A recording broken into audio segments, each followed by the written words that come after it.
Hello guys, kanina ay nga video nga magluto ko og malunggay with noodles. Ayan. Ayan, himayin muna natin yung malunggay natin. Ganyan siya mag-process ng ganyang gulay. Ano yan siya? Yung ginseng, yung ano ba yan? Yung malunggay. Ayan, so medyo matagal-tagal talaga yan siyang gawain. Yan. So madami-dami na tayong nahimay dyan. Ayun, sa ganyan. So, sinong nakakaalam ng ganyang gulay? Yung ganyang vegetables, ayan. Masarap yan guys. Lagyan natin ng noodles. Masarap talaga yan. Ganyan siya pag ano. Kasi pag hindi natin talaga tinatanggal yung mga, parang mga ano yan, mga tangkay o buto o ano ba yan, yung leaves. Leaves.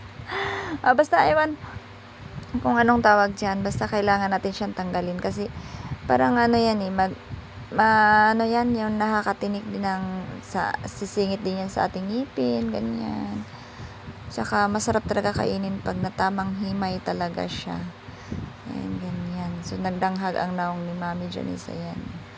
Lingon-lingon pa. Parang ano lang, easy-easy lang talaga. Hindi natin masyadong seryoso naman tayo sa gawain natin, kaya lang kailangan din natin mga mami, mga guys, kailangan din natin na ililibang-libang natin yung sarili natin para hindi naman tayo mabaliw, eh.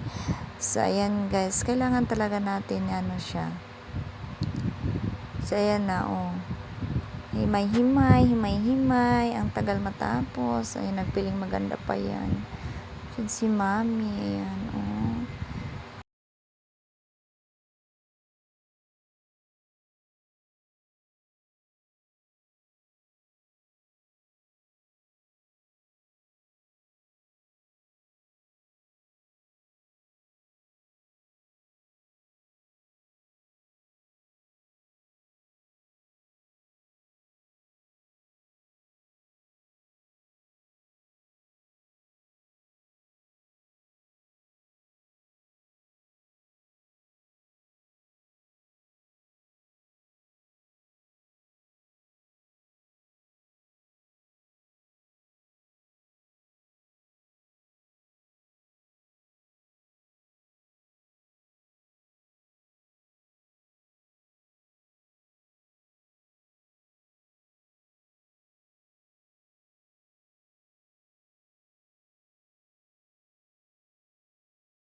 Guys, ilalagay natin yan siya.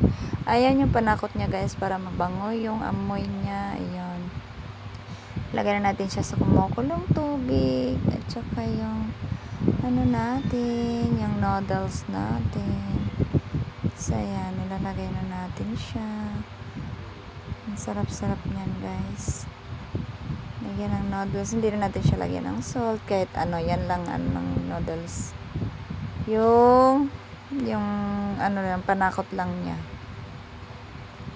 Ganyan. O, diba? Sarap. O, diba? Okay. Ayan. So, susunod na rin natin agad yung malunggay dyan. Sarap-sarap niyan guys. Ayan. Pakuluin lang natin siya. Ayan. Yan na yung ricado niya. Hindi na natin lagyan ng kung ano-ano pa. Yan lang yun sa noodles lang. Ano, yung homey. Yan. Cherets. Sino nakasubok ng ganito guys? Try nyo. O hindi nyo pa nasubukan, i-try nyo. Ang sarap-sarap po.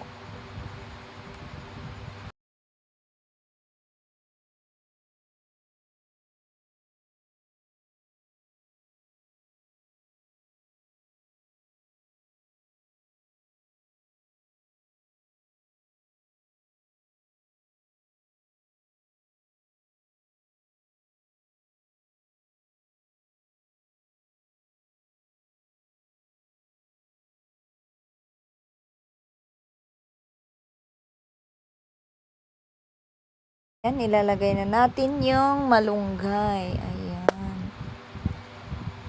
Ayan. Tapos papakuluin lang natin. Tapos kakain na tayo kasi gutom na, charot. So, thank you so much guys for watching. Ayan, ayan. Ganyan lang talaga ako pag gumagawa ako. Sumasaya-saya, napatawa-tawa. Pero, sa totoo lang, sobrang stress na yung araw na yan. Charot. Kasi alam naman natin, pag full-time mom tayo, ay lagi tayong nagsasabay sa ating mga anak. Then, naman tayo mga, ganyan lang naman yung mga papel ng mga mami. So, ayan. So, yan. Napasarap-sarap ako. May kanin lang ako tira kanina tanghali. So, yan. Kailangan lang ay ang ulam na gulay na yan. So, yan guys. Tikman na natin yan. Ang sarap-sarap-sarap talaga yan guys. Try nyo din kainin. Ganyan lang. So, yummy, yummy. Diba? Natatakam na ako dyan sa niluluto ko. Kahit ganyan lang kasimple. Lucky Me lang. Ay, homey yan. Homey chicken. Ganyan. Chicken yung flavor niya. Yan. Takpan natin ng konti, guys. Ayan. Sino nakaranas ng ganito ding luto? Ayan, ayan. Masayaw-sayaw na ako dyan. Kasi alam ko, maluluto na siya at makakatikim na ako. Masarap. Kasi matagal-tagal na rin akong hindi nakatikim nito. So, ayan. Takam na takam ako dito, guys. Ayan. Susubo talaga ako niyan. Sobrang sarap. Try nyo din. Hindi yan siya masyadong maalat pag ano lang, yung yan. Kukuha na tayo dyan. At kakain na tayo. Tikman natin ang sarap ng malunggay. Tsaka yung gulay natin na malunggay at tsaka homey chicken flavor. Masarap. Yummy, yummy. Yan, kakain na ako niyan. Nantika natakam talaga ako dyan. So, thank you so much guys for watching. Yan, try nyo din magluto ng ganyan. Ang sarap. Oh, yummy, yummy, yummy. Diba? Kahit sobrang init, ay talagang gusto ko ng tikman dyan. Sarap talaga. Yan. Yummy.